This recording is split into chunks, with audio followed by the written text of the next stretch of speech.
जो है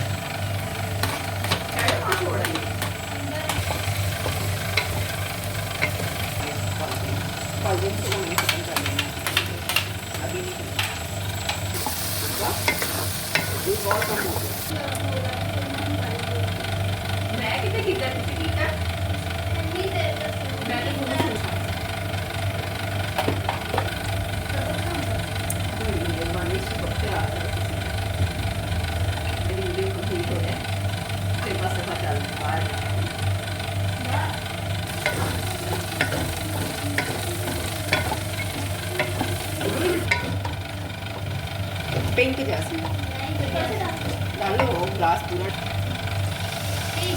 बस तू ही कर आती। चलो डालो इसके अंदर थोड़ा और, इतना तो रहे।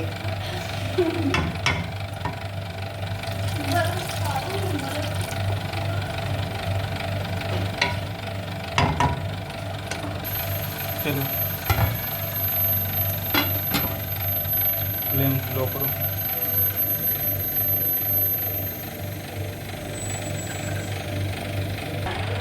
लेके आवे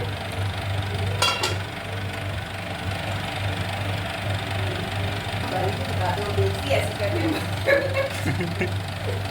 थोड़ी और ये डाल ओपन फिर मैं निकाल लीजिएगा।